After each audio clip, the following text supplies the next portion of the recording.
এই মুখ্যমন্ত্রী রাজ্য চালাতে ব্যর্থ। পুলিশ মন্ত্রী হিসেবে আইন শৃঙ্খলা রাজ্যের ভেঙে পড়েছে, তাই স্বাভাবিকভাবে ওনার কাছে আমি প্রশ্ন করতে চাই, 11 তারিখ যখন ধুলিয়ানে এবং শামশেরগঞ্জে এই তাণ্ডব চলে, 4 ঘন্টা ওনার পুলিশ কোথায় ছিল? 4 ঘন্টা ধরে এই প্রশ্ন আমরা করতে চাই। পুলিশকে লুকিয়ে রেখে বাড়িতে ঢুকে মৃৎশিল্পী হরগোবিন্দ দাস, চন্দন দাসকে খুন করেছেন শুধু হিন্দু হওয়ার জন্য। আপনার পদত্যাগ দাবি করি, আপনাকে আমরা জেলে দেখতে চাই। মমতা বন্দ্যোপাধ্যায় বলছেন যে যেখানে অশান্তি হয়েছে সেখানে কংগ্রেসের জনপ্রতিনিধিরা থাকেন, যদি তৃণমূলের জনপ্রতিনিধিরা থাকতো ওইটাই তো রাজনৈতিক কারণ।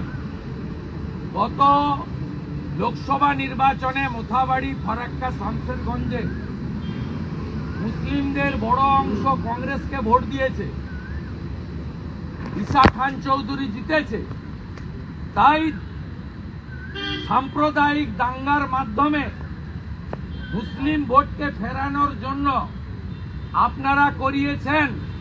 আপনি আজকে সত্য স্বীকার করেছেন। এখানে উনি বলছেন যে আপনার স্বরাষ্ট্রমন্ত্রী প্ল্যানার, প্রধানমন্ত্রীকে বলবো যে স্বরাষ্ট্রমন্ত্রীর বিরুদ্ধে ব্যবস্থা নিন। উনি কে? হরিদাস পাল। উনি আমার বিরুদ্ধে এর আগে বিধানসভার বাজেট অধিবেশনে বলেছিলেন প্রধানমন্ত্রীকে অভিযোগ করতে যাব।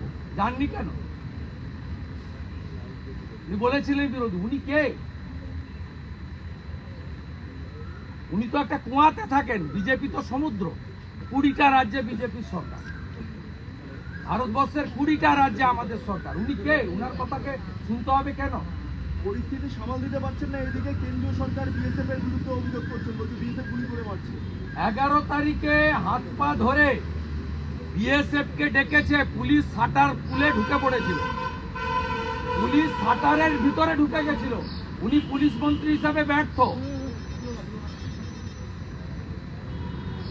উনি বলছেন যে বাচ্চা ছেলেদের 5-6 হাজার টাকা করে দিয়ে ইট ছড়ানোর কাজ করানো হচ্ছে, অর্ডার দিয়ে ঢোকানো হয়েছে। এই জন্যই তো এনআইএ চাই আমরা। মমিনপুর, ইকবালপুরে এনআইএ হয়েছে, রিসড়া ডালখোলাতে এনআইএ হয়েছে, শিবপুরে এনআইএ হয়েছে। আমরা এখানে এনআইএ চাই। কালকে কোর্টে কেস আছে, রাজ্য সরকারের উকিলও বলুন যে আমরা এনআইএ চাই। ওনার এই বক্তব্যের মধ্য দিয়ে তো প্রমাণ হচ্ছে যে it's a fit case for NIA. বলছেন যাদের বাড়ি গিয়েছে তাদের বাংলার আওয়াজ থেকে বাড়ি দেবে। আমাদের হিন্দুদের বাড়ি উনাকে করতে হবে না। আমরা এনএইচআরসি এবং সিপিডাব্লিউটি কে দিয়ে কোটি টাকা আদায় করব। আজকেই 4টে কেস হয়েছে কলকাতা হাইকোর্টে, টাকা আমরা আদায় করব। কি করে আদায় করতে হয় আমরা জানি। আমরা যাদের পেটিএম পেয়েছিলাম প্রত্যেকের অ্যাকাউন্টে হাজার হাজার টাকা সবাই ঢুকাচ্ছে অ্যাকাউন্টে। উনার দয়া আমাদের দরকার নেই। মুখ্যমন্ত্রী বলছেন যে হিন্দু মুসলিম শিখ ইসাই কেউ দাঙ্গা করলে পার পাবেন না, আমার কাছে কেউ ক্ষমা হবে না।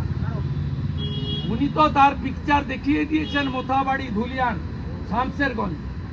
উনি আর কি পিকচার দেখাতে বাকি রেখেছেন?